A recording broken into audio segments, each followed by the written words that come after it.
सुने आप लोग, एक बार भगवान के सबसे बड़े भक्त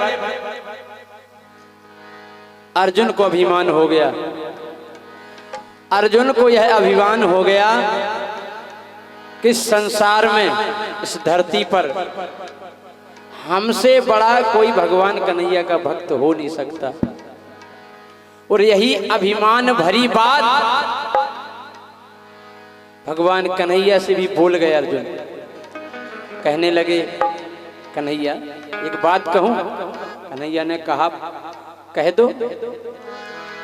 कहने लगे अर्जुन, अर्जुन बोले कृष्ण से कर मन में अभिमान, हमसे बढ़कर है नहीं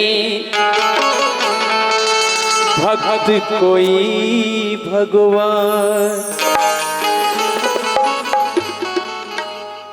अर्जुन ने कहा, प्रभु मुझे ऐसा लगता है कि इस दुनिया में, संसार में हमसे बड़ा आपका कोई भक्त नहीं है। कन्हैया बोले, वाह, ऐसी बात, ऐसा तुम्हें क्यों लगता है? तो अर्जुन ने कहा, इसलिए लगता है छोड़कर हमको प्रभु बैकुंठ भी गर जाओगे, याद आएगी मेरी तो वापस लौट आओगे। यदि आप मुझे छोड़कर बैकुंठ भी पधार गए तो मेरी याद आपको इतनी सताएगी कि आप वापस आ जाओगे। भगवान कन्हैया थोड़ा सा मुस्कुराए, कहने लगे, थोड़ा सा हंसकर कहा अर्जुन से घनश्याम ने, थोड़ा सा हंसकर कहा अर्जुन से घनश्याम ने, कितने भक्तों को बुला दूं मैं तुम्हारे सामने। अरे अर्जुन, तुम एक भक्त की कहते हो, कितने कितने भक्तों को बुला दूं? भक्त ऐसे हैं कि जिनसे तुम जुड़ सकते नहीं, भक्त ऐसे हैं कि जिनसे तुम जुड़ सकते नहीं। अरे मर मिटेंगे सत्य में लेकिन वो मुड़ सकते नहीं। अब तो अर्जुन को बड़ा कष्ट हुआ। अच्छा, ऐसी बात है, इस संसार में हमसे भी बढ़कर भक्त हैं। अर्जुन थोड़ी तेज आवाज में बोले, तो हे प्रभु भक्तों से अपने हमको भी मिलवाइए, हैं वो कितने सत्यवादी मुझको भी दिखलाइए। भगवान कन्हैया ने कहा, चलो कभी समय आएगा तो दिखा देंगे। अर्जुन बोले, ना प्रभु, है हमारे दिल में इच्छा आज ही प्रस्थान की। समय आएगा नहीं, अभी चलिए। है हमारे दिल में इच्छा आज ही प्रस्थान की, किस तरह से की है सेवा भक्त ने भगवान की, मैं तो आज ही देखना चाहता हूं। भगवान कन्हैया ने कहा, तो चलो दिखाते हैं। भगवान कन्हैया स्वयं साधु का वेश बना लेते हैं, अर्जुन को भी साधु का वेश धारण करने के लिए कहते हैं, और धर्मराज को शेर बना लिया। धर्मराज को शेर बनाकर मूरत ध्वज के दरबार में पहुंच गए और आवाज लगाई, है कोई? मूरत ध्वज बाहर आए, कहा, प्रभु आज्ञा कीजिए। भगवान कन्हैया और अर्जुन साधु का वेश बनाए हुए हैं। कहा, हमारा शेर बहुत भूखा है, हम दोनों साधु बहुत दिन से भूखे हैं, हमने भोजन नहीं किए हैं, और हमारी एक प्रतिज्ञा है कि जब तक हमारा शेर भोजन ना करे तब तक हम भी भोजन नहीं करते। और मेरे शेर की एक खासियत यह है कि जिसका एक ही पुत्र होता है उस पुत्र को चीर करके अगर वो आधा भाग हमारे शेर के सामने डाल दे तभी हमारा शेर भोजन करता है। और जब हमारा शेर भोजन करता है इसके बाद हम उसके यहाँ भोजन करते हैं। बड़ी अनोखी बात मूढ़ध्वज विचार में कि पुत्र तो हमारा एक ही है, लेकिन उसकी माँ से तो पूछ लें जिसने जन्म दिया। थोड़ा समय लगा, भगवान कन्हैया बोले अरे राजन भोजन कराना है कराओ, या फिर साफ कह दो हम दूसरे घर चले जाएंगे। तो कहने लगे मूढ़ध्वज, हे प्रभु मुनिवर धीरज राखियो ना हो आप अधीर, और ले आए हम लाल को देंगे क्षण में चीर। हे साधुओं, मेरा एक ही पुत्र है, मैं कुछ ही क्षणों में उसको लाता हूं चीर करके आपके शेर के सामने उसका आधा भाग डालता हूं, आप चिंतित ना हो। अपने बेटे को बुलाया, ताम्रध्वज आ गया। आंगन में पति पत्नी अपने पुत्र को सामने बीच में बैठा लेते हैं। एक आरा मंगवाया, वो अपने बेटे के सिर पे रख लिया। हुआ क्या? तो माता पिता ने मंगवा कर आरा सर पर रख दिया, और सोच में पत्नी पड़ी कि पहले खींचेंगे पिया। बड़ी विडंबना हो गई। अपने पुत्र पर आरा रख तो लिया, लेकिन सबसे पहले चलाना प्रारंभ कौन करे? पुत्र के सर पर आरा रखा हुआ है, पहले खींचे कौन? ना तो मां खींच रही है ना पिता खींच रहे हैं। पुत्र यह बात समझ गया, तो बेटे की मुख की तरफ देखा जब भूपाल ने, तो नाम ले घनश्याम का सिर को हिलाया लाल ने। पुत्र ने स्वयं अपना सिर आगे पीछे किया, और जब सिर आगे पीछे किया तो दोनों के हाथ चलने लगे। तो यहाँ कहना पड़ा क्या कि लगी चीरने लाल को अपने, हो राजा के संग रानी, हो राजा के संग रानी, सत के लिए तजासुत अपना धन धन ओ दानी। सत के लिए तजासुत अपना धन धन हो दानी। सत के लिए तजासुत अपना धन धन हो दानी। सत के लिए तजासुत अपना धन धन हो दानी। दोनों माता पिता अपने पुत्र को चीर रहे हैं। हुआ क्या? अरे आरा धसा शीश के भीतर वही खून की धारा। वो दृश्य कैसा होगा? माता पिता आरा चला रहे हैं अपने बेटे के शीश पर। आरा धसा शीश के भीतर वही खून की धारा। देख के अपने मात पिता को सुत ने बचन उचारा। यहाँ तक आरा आ गया, नेत्रों के पास आरा आ गया धसते धसते। अब पुत्र बोला, मेरी अरज सुनो माँ, इतनी आरा ना रुक जाए। हे पिताजी, हे माताजी, मेरी एक विनती है, आप कहीं भावुक होकर के आरा रोक मत देना। क्यों? मेरी अरज सुनो माँ, इतनी आरा ना रुक जाए। तेरा कर्ज चुकाने मैया ये बेटा फिर आए। माँ मैं फिर आऊंगा तेरी कोख से जन्म लेकर, तेरी गोद ही मैया मेरे, तेरी गोद ही मैया मेरे, हृदय बीच समानी, हृदय बीच समानी।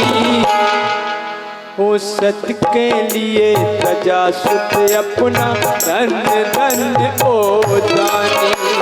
सत के लिए तजा सुत अपना धन धन ओ दानी। सत के लिए तजा सुत अपना धन धन ओ दानी। माता पिता पुत्र को चीर रहे हैं, जो आंखों का तारा है, दिल का टुकड़ा है, आरा धसते धसते मुख के पास आ गया। भगवान कन्हैया ने एक शर्त भी रख दी कि यदि कोई आंसू बहाएगा तो मेरा शेर भोजन नहीं करेगा। माता पिता एक आंसू नहीं बहने दे रहे और आरा चला रहे। ऐसा दृश्य देखकर ब्रह्मांड हिल गया। हिला सिंहासन इंद्र देव का, ब्रह्मा तक घबराए। हिला सिंहासन इंद्र देव का, ब्रह्मा तक घबराए। तारी टूटी शिव शंकर की, वो भी दौड़े आए। भूत भावन भूतेश्वर भगवान शिव से भी नहीं रहा गया, उनकी समाधि खुल गई। दौड़ते दौड़ते आए, क्या हो रहा है?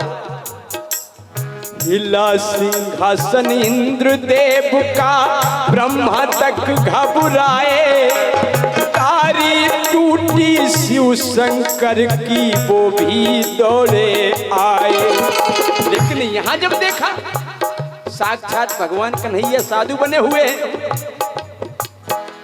तो हरि की लीला जान देवता कुछ भी ना कह पाए। हरि की लीला जान देवता कुछ भी ना कह पाए। और लौट गए सब अपने धाम को, दुख ना ये सह पाए। और यहाँ तक आंसू भर के आंख में अपनी, आंसू भर के आंख में अपनी, बोली मात भवानी, हम बोली मात भवानी। सत के लिए तजा सुत अपना धन धन ओ दानी। सत के लिए तजा सुत अपना धन धन ओ दानी। सत के लिए तजा सुत अपना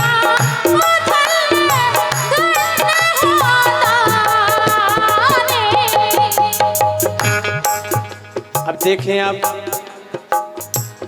जब पुत्र को चीर लिया, अरे दो हिस्से हो गए लाल के, दो हिस्से हो गए लाल के, एक शेर को डाला। दो हिस्से हो गए लाल के, एक शेर को डाला। फेर लिया मुख सूंघ शेर ने, लिया न एक निवाला। एक निवाला तक नहीं खाया। और जब नहीं खाया, क्रोधित होकर कहा कृष्ण ने, किसने नीर बहाया? कन्हैया बोले, अरे मैंने पहले ही कहा था यदि कोई आंसू बहाएगा तो मेरा शेर भोजन नहीं करेगा। और निश्चित ही किसी ने आंसू बहा दिया है। क्रोधित होकर कहा कृष्ण ने, किसने नीर बहाया? दूषित भोजन मेरे शेर ने आज तलक नहीं खाया। इतनी बात सुनी तो रानी आई, बेटे की माँ आई। बोले, हे साधु, हाथ जोड़ के बोली रानी, क्षमा मुनि वर कीजे। आंसू मेरी आंख से आया, लेकिन क्यों आया? आपने ये कहा था कि अपने पुत्र को चीर करके आधा भाग मेरे शेर को डालो। इसलिए मैंने सोचा, हाथ जोड़ के बोली रानी क्षमा मुनि पर कीजे, एक हिस्सा तो दिया शेर को दूजे का क्या कीजे। इसी बात पर मेरी आंख से, इसी बात पर मेरी आंख से गिरा है प्रभु जी पानी, गिरा है प्रभु जी पानी। सच के लिए तजासुत अपना धन्य धन्य हो जाने, सच के लिए तजासुत अपना धन्य धन्य हो जाने, सच के लिए तजासुत अपना धन्य धन्य हो जाने। जब इतनी लीला देखी, अर्जुन की आंखों से आंसू की झड़ी लग गई, रोने लगे, बोले प्रभु मान गए। क्षमा इन्हें कर दीजिए प्रभु जी, क्षमा हमें कर दीजिए प्रभु जी, अब तो दर्शन दीजिए। क्षमा हमें कर दीजिए प्रभु जी, अब तो दर्शन दीजिए। मान गए भक्ति की शक्ति, अब संकट हर लीजिए। मान गए हमसे बड़े बड़े भक्त इस संसार में, बस अब मुझसे सहा नहीं जाता। अब भगवान कन्हैया ने कहा, मूरत ध्वज चलो ठीक है, अब हम भोजन करने के लिए तैयार हैं, लेकिन हम भोजन तभी करेंगे जब तुम्हारा पुत्र हमारे साथ बैठकर भोजन करेगा। अब तो मूरत ध्वज रोने लगे, प्रभु मेरा एक ही पुत्र था, मैंने चीर दिया। भगवान कन्हैया ने कहा नहीं, पुत्र तुम्हारा आ जाएगा, एक आवाज लगाओ। पुत्र तुम्हारा आ जाएगा, एक आवाज लगाओ। बोले मात पिता अब बेटा जल्दी यहाँ पे आओ। जैसे ही आवाज लगाई ताम्रध्वज, तो लीला थी, उधर से दौड़ता हुआ बालक आ गया। भगवान ने अपनी माया हटा दी और चतुर्भुज रूप में दर्शन दिए मूरत ध्वज को, और पुत्र को सामने बैठाल करके भोजन कर रहे हैं भगवान। इसलिए कहते हैं, अरे भक्ति की शक्ति है भैया, भक्ति की शक्ति है भैया, कोई नहीं है सानी, कोई नहीं है सानी। सच के लिए तजासुत अपना धन्य धन्य हो जाने, सच के लिए तजासुत अपना धन्य धन्य हो जाने, सच के लिए तजासुत अपना धन्य धन्य हो जाने।